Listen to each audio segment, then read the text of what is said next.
Before I start, I actually want to say a massive thank you to Mark. The reason being is when we arrived here as speakers, Mark actually personally wrote letters to all of us when we arrived, and it goes to show what heart and love you put into this conference. And you do this primarily on your own with amazing support on the day and stuff, but can we give Mark the biggest round of applause?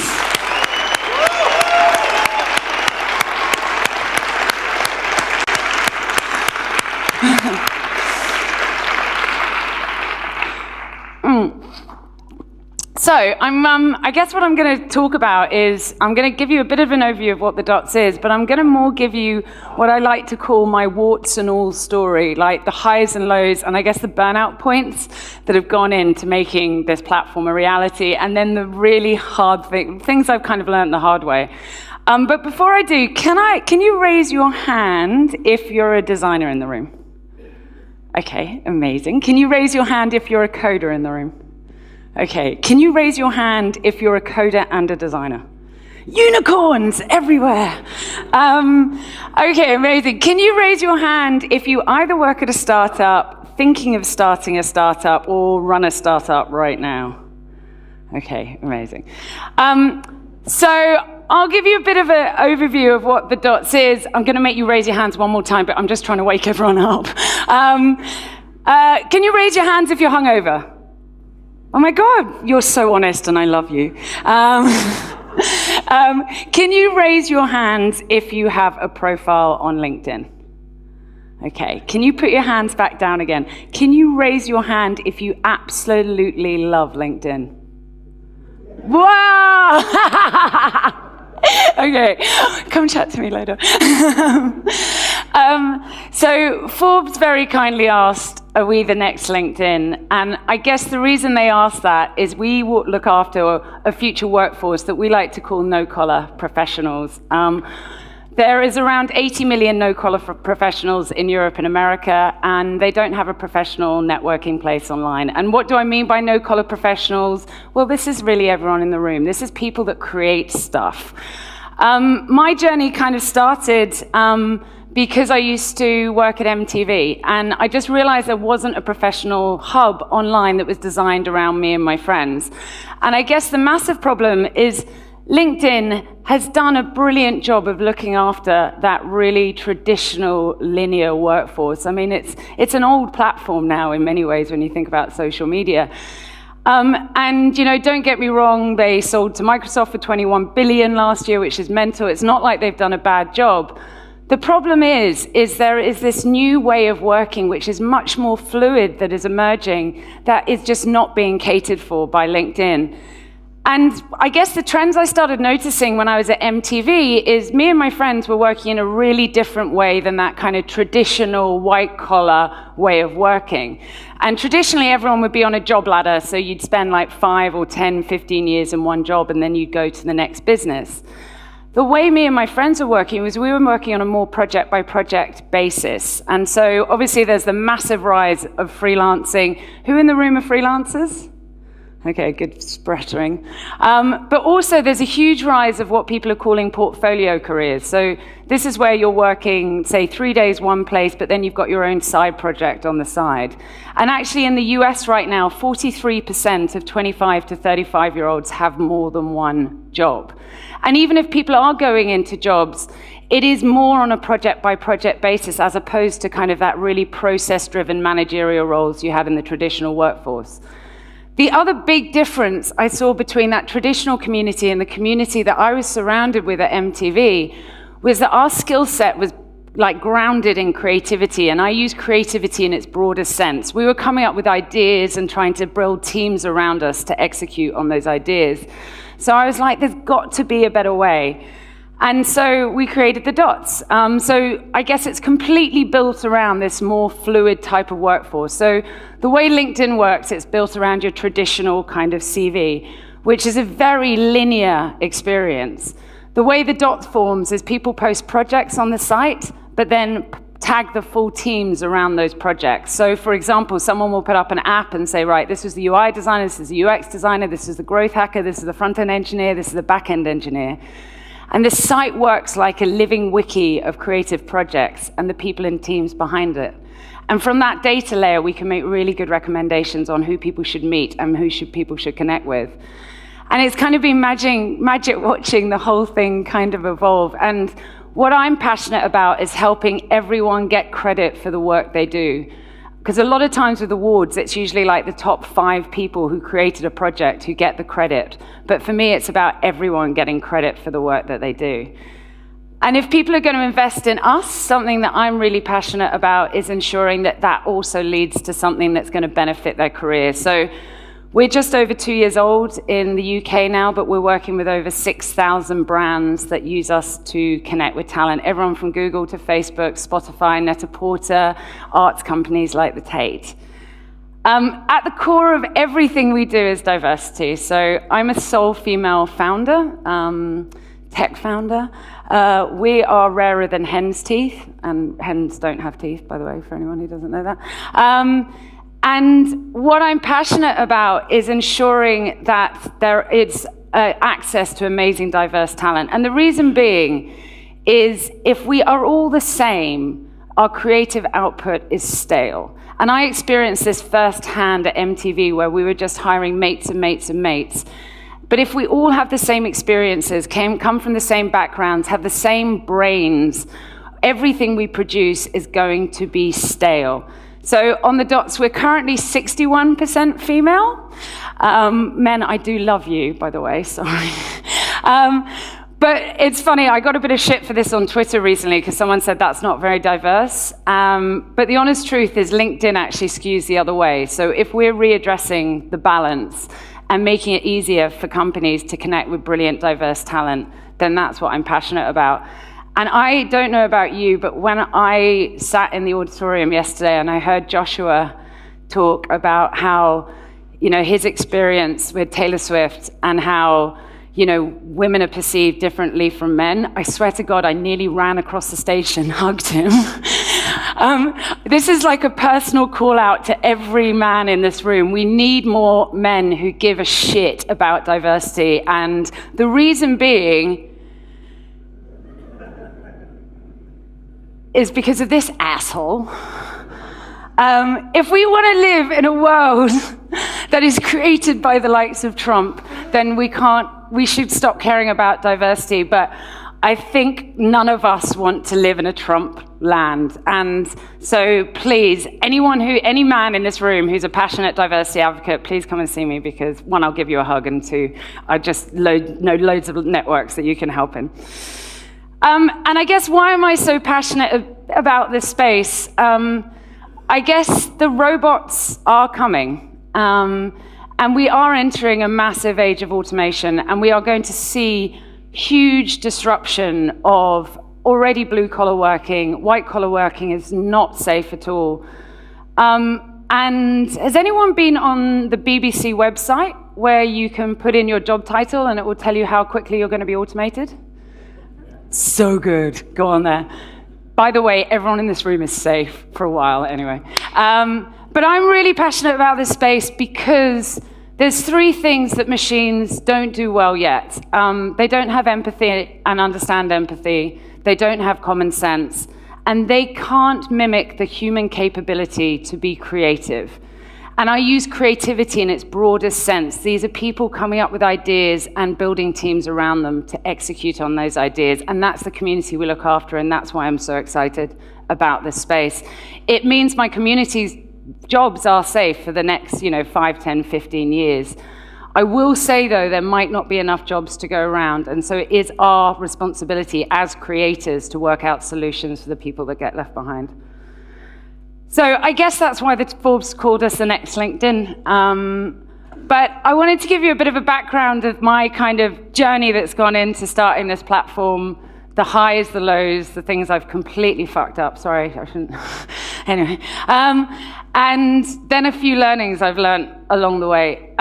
So I started, my dad was a creative. And so there was always an expectation that I would go into the creative industries. So my way of being a rebel is I studied maths and economics at university. And I wanted to prove I could activate that side of my brain. And out of university, I was really lucky to be headhunted by the fast-stream British government. And my first secondment was working for this amazing man. He's a politician in the UK called David Blunkett. He was amazing not only because he had a really great moral compass and he was incredibly intelligent, but he was also blind. And that blindness and that disability never affected his performance. And I learned a really valuable lesson that disabilities can actually be a superpower. Saying that, I went into government with aspirations to change the world and realized that would never fucking happen. So I jumped ship and I did join the creative industries, and I started working for the Brit Awards in London and then primarily for Viacom, MTV, and Nickelodeon. And as I said, it was while I was at MTV that I came up with the idea for the platform. And I actually started the first iteration of the Dots around 6 years ago. It was the baby sister, it's called The Loop, and I started it with this amazing man called Matt Fail. So Matt and I both used to work at MTV. We lived off Skype. This is before startups were really even a thing. We had no idea what we were doing. Matt was a surfer, so every morning I'd wake up and I'd see a half-naked man. He did promise me he had clothes underneath, but I will never know. And we literally just started trying to work out how we were going to build this. And you know, there was no tools at the time. There was nothing like InVision. There was no prototyping tools. We were kind of just flying by the seat of our pants. So this is my happy, sad graph.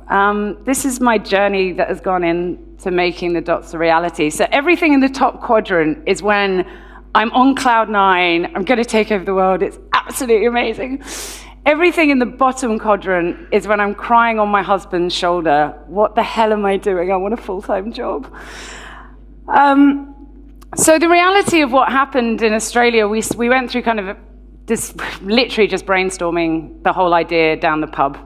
Then Matt and I decided to quit our jobs at MTV, and we sunk everything we'd made at MTV into starting the business. So just so you know, MTV doesn't pay very well. They tended to pay us in Jägermeister. So we started it on a complete bootstrap and started working from home and building the platform from scratch. I lived off tuna for a whole year in Australia because I couldn't afford anything else. I now hate tuna, can't eat tuna. And we started building up the platform, and what was great is we had really great growth from the beginning, and we actually had a working business model, so we started to make money. So to an outsider's perspective, it was like this, you know, great, easy journey. The reality of what I've been through to start this business is actually this. This is the startup roller coaster ride. This is actually the roller coaster ride of anyone who's ever had an ambitious idea or an ambitious project or has gone into an ambitious career. I must admit, I have been the happiest I've ever been, and I have been the saddest I've ever been as well. And I won't go through all the highs and lows, but you know, there were magic moments like when we hit profitability in Australia, the moment we were doing over a third of LinkedIn's traffic. However, there's been some really shit times as well. I've nearly run out of money 3 times. One of the times, which is the first time I ever raised investment. Has anyone raised investment in this room? Oh my God, it's hell, isn't it? Yeah, there we go, nods. The first time I ever raised investment, I had no idea what I was doing, and we only left 2 months to raise investment, and I think I had around, gosh, we had about $1,000 in our bank account, which is about 500 euros. And we met this investor. Has anyone been to Sydney Harbour? In Sydney, Australia? Okay, amazing. So in Sydney, on the harbour, there's these big banking buildings, you know, really tall high-rises. And we went up and we pitched to these bankers. And we sat down at this table, and it was looking out over the harbour, and the guy wouldn't sit down at the table. And me and Matt are looking at each other going like, what? What's he doing? And so we said, you know, you're going to come and sit down. He goes, no, I can't sit down because I have to look at the water because money flows from the water. And everything I'd ever thought about bankers came completely true. And halfway through this meeting, and bearing in mind we've got very little cash left, halfway through this meeting, he slammed down his checkbook and he said, right, I'm investing. And me and Matt sort of went, okay. And we went downstairs to a coffee shop and we started chatting. And we kind of realized if we took money from this man who we didn't trust and didn't particularly like, we would not enjoy the journey and we would probably fail. So we decided, which was one of the hardest decisions we've ever made, we decided to not take that man's money. I remortgaged my tiny studio apartment. Matt borrowed a bit of money from his parents, and his parents were retired, so they had no money. We bought ourselves 2 more months, and we managed to then raise investment from some really good people. And the moral of all of that was, if you are ever taking on investment, it's like going into a marriage, but without the benefit of make-up sex. So be really, really careful about who you take money from. I won't go through the other highs and lows, but can you see this kind of crazy low bit down here? The one that's coming off the bottom of the stage. So we were doing really well in Australia. The Loop, over 64% of the entire creative industries were actively using the site. We had over 11,000 clients, and we were profitable. And I relocated to London to start the Loop in London. And I was basically going around town, convincing all these people to kind of support us for launch. And during this time, my business partner got married, had a baby, and he basically decided he didn't want to risk the money that we'd made in Australia on expanding internationally. So very long story short, I had to sell my business in Australia. Everything I made from that sale, I reinvested to starting the business again from scratch in London. Half of my team in Australia relocated to London to help me start up again. And I literally went from startup to scale up, back to startup again. And my husband recently asked me how much money was left in our Australian bank account. And I'm too scared to tell him because I think he'd divorce me because there's nothing left. So basically, I've spent everything restarting again, but it was the most and the best thing I've ever done, and we've been kind of scaling ever since. So yeah, startup to scale up, back to startup again. And I started the dots here. This is Horace, my houseboat. I actually got to 6 of us on this boat before it got a proper health and safety issue. I've dropped 3 phones in the canal. One of my team has fallen in the canal. So it was a lovely place to start. We've got 3 Wi-Fi lines that go in there. That's my little rowboat, Little Horace. So whenever I'm having like creative block, I go for a row. And I guess I wanted to share with you some of the learnings I've learned along the way, not just for people who are starting businesses in the room, but for anyone who has huge ambition. And I think the first thing I learned is it's hard, and there are some really low times. And the way I've got through the kind of low times is to passionately love what I'm doing. And I have seen this is my second business, and I've been doing this for 6 years, and I've seen so many businesses over the years fail, not because they don't have a great team or a great idea, but because they don't believe in what they're creating. And unless you believe in what you're doing, you can't get people around you that also believe in it. The other thing I've learned is you have to have a very supportive partner. So I'm a complete workaholic. I work 6 days a week. Sunday, I put my phone on airplane mode. This is my incredible husband, Howard. Howard, actually, he doesn't work with us, but I gave him business cards that say Head of Special Projects. And he loves them. He hands them out everywhere. What does that mean? It means he gets to play Santa at our Christmas party. I'm the only one that's allowed to kiss Santa, obviously. But what has been incredible about Howard being so supportive is I work a lot, and I'm also really, really badly dyslexic. And so I have real problems with written language. So Howard actually proofs all my major shareholder communications, and he's just been that rock. Saying that, if you're single in the room, that is bloody brilliant. Being single on this journey is a really good place to be. And I guess it's all about the team. And Paula said this yesterday, surround yourself with super smart people. And she's completely right. With my team, a lot of them worked with me in my previous business, relocated over, and having that kind of support network. Someone said something really brilliant to me once. They said, you are the average of the 5 people you hang out with most. And I think that's really important to bear in mind, that if you want to have a life that's amazing or a career that's amazing, make sure you surround yourself with super smart and brilliant people. The other thing I've realized is these kind of journeys can be really grueling. And so we hire for values, and one of our core values at the Dots is positivity. And I don't mean positivity for positivity's sake. I'm not looking for yes people to work with. I really want people to challenge me. But I'm looking for people that focus on solutions, not problems. It's really easy to whinge about something. It's really easy to find the problems. What is much harder is to find solutions to those problems. And so that's at the heart of everything I hire for. And it makes for this really brilliant dynamic environment, because everything goes wrong when you're trying to do something ambitious. We fuck up. Oh, sorry, I keep doing it. We muck up all the time. But I'm surrounded by people who passionately believe in what we're doing and also really just want to fix it when things go wrong. And at the core of all of that is diverse teams. And as I said, I experienced firsthand at MTV what happens when you don't hire diverse teams.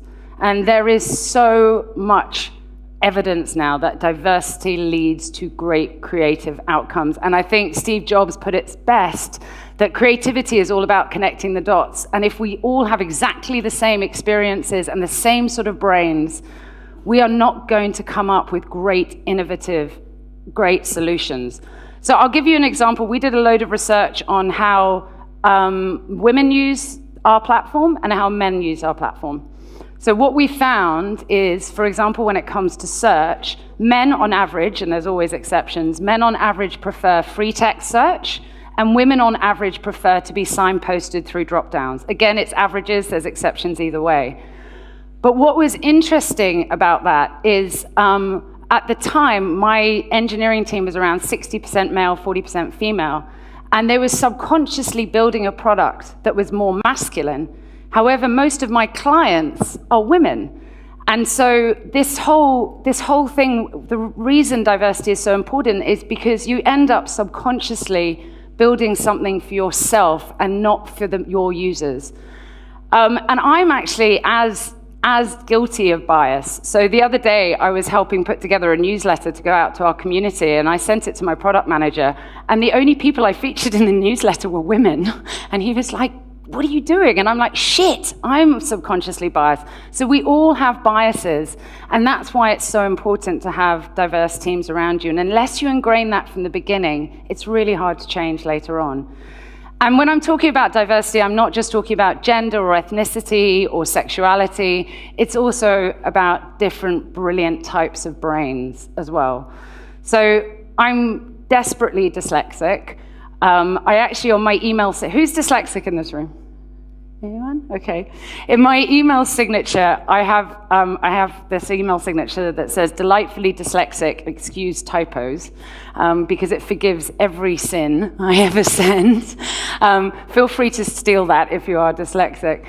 But different types of brains also lead to brilliant solutions. And it wasn't until recently I realized that dyslexia was kind of my superpower, because I was able to connect the dots better. Sorry, can't help myself. So I also found out that 40% of self-made millionaires are dyslexic, which is mental. So Richard Branson, dyslexic. Anita Broderick, who started The Body Shop, dyslexic. And this is my favorite one, Einstein is dyslexic. I can't memorize my phone number. It's really weird. And I found out neither could Einstein. He used to have his phone number written in a drawer, and if anyone asked it, he went over to the drawer and got it. Mental. So diversity for me is the core of building a brilliant team. But there is also a lot of research on the best kind of composition for a team. If you bring a team together and they're all crazy new and no one's worked together, there is complete chaos. But if you start injecting in new people, that's where innovation happens. And there's actually an algorithm for the perfect amount of new people in a team and consistent people in the team. So it's really worth bearing in mind. Another thing is, once you have the team, how do you kind of manage the team? So who in this room knows OKRs? Okay, great. Who in this room works off KPIs? Okay. For me, KPIs are the death of innovation. The reason being is KPIs are meant to be achievable, and the problem with that, if you're trying to do something different and something that's scalable, if you've just got something that's improving very linearly, you're never going to achieve great results. So I love OKRs because they align the vision of a business with what you do day to day. They were made famous by Google, but actually invented by Intel. And for example, with us, we have the most crazy objectives for our business, but it has meant that on a day-to-day basis, we're always shooting for the stars. And someone once said to me, if you shoot for the stars, at least you'll land on the moon. But my favorite one is actually, don't chase the quaffle if you can catch the snitch. And that's what OKRs are all about. It's basically about going for gold. The other thing we do in our business to kind of breed innovation is we have internal pitch days. So it's a bit like Dragon's Den, but for the whole team. So what I was finding is that when you have this amazing team who are constantly having brilliant ideas, sometimes you can just lose half an hour in the day just discussing one idea to the next idea, and the next day that idea can seem absolutely rubbish. So what we started doing is now every quarter, the team collects all their brilliant ideas, and then they get to pitch two to the whole team. They get 5 minutes to pitch, and then we spend the next 5 minutes asking questions. And then at the end of the session, we do an effort impact graph. And it means that what's lovely about doing internal pitch days is that everyone on the team gets buy-in to what we build. And sometimes the best ideas for the dots have actually come from the most junior staff because they're on the coalface of what our community wants. And it's just been this magic way to kind of manage ideas. So, burnout. Who in here is burnt out? Who's going to be honest enough to say they've actually burnt out? I've burnt out. Okay, amazing. Love the honesty. Do you know what's the most scary thing about our industry sometimes? It seems like a bit of a badge of honor to work all hours, work late nights, work just really push yourself. The problem with that is it actually doesn't necessarily equate to better work. So this is my favorite graph that illustrates this. On the left-hand side is your performance. So this is your performance per hour, your performance per day, or how much you're getting out of every day. This bottom axis is arousal. It's kind of probably the wrong word, but what I mean by that is how much you're learning, how many late nights you're working, if you're working Sundays, if you're getting holidays. When you're literally not learning, or when you're not taking on new tasks, you're really bored. So your performance per hour is actually really low. As you start taking on new tasks, you start learning new things, and you start working later, your performance per hour increases, and then you get into the flow state, which is up there, which is when someone says, if you need something done, give it to a busy person. This is when you're like absolutely flying, you're smashing through tasks. The huge problem is, if you start pushing yourself too hard, if you work too many late nights, if you're not taking holidays, your performance per hour will start to drop. And what will be happening is you might be working 6 days a week, but you're only getting 4 days out of yourself. So everyone's got to be really aware when they start hitting the point, and you will know when you're starting to hit burnout, when you start getting a cold or tired. And it's really important to look at the people around you to see if they're getting that kind of crazy eye thing, which means they're probably getting to burnout. The other thing we do a lot at the Dots is celebrate the wins. I found that we kept flying from task to task to task, and we never were celebrating what we were actually achieving. So we now have what we call a glory wall at work. Sorry, the name stuck. But it's basically a place where every couple of months the team sticks up memories. It can be anything from a kebab shop around the corner, from a lovely message from one of our community, a client that we've signed up. My favorite bit is one of my mentors at Google that said, just don't fuck it up. Sorry, I keep saying fuck. Mark, I'm so sorry. Where are you? Anyway.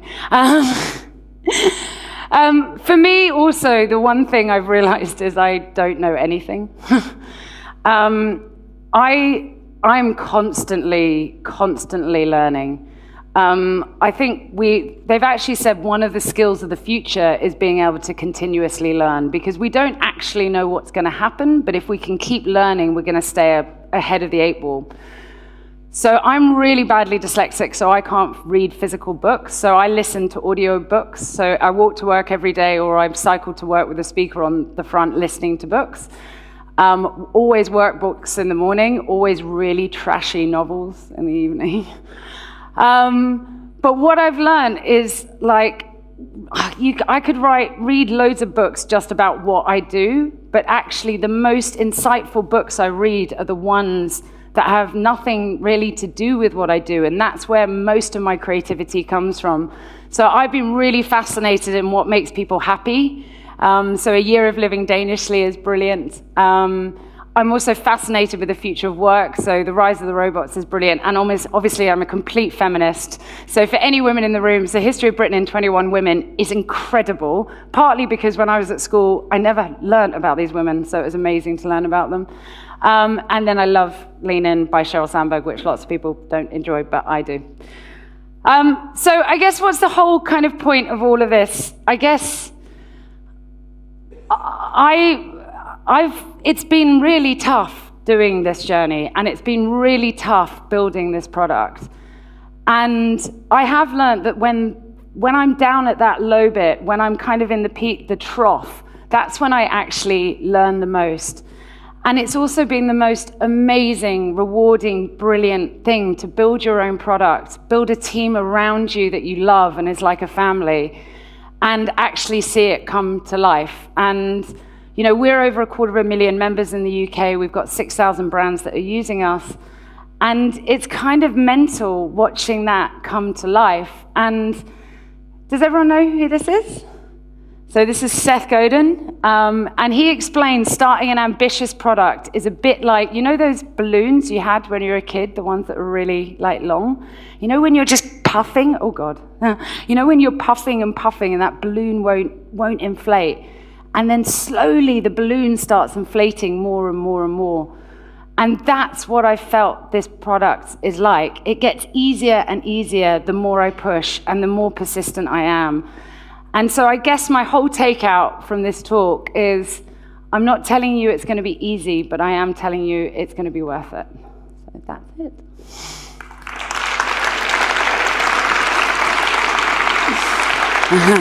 it.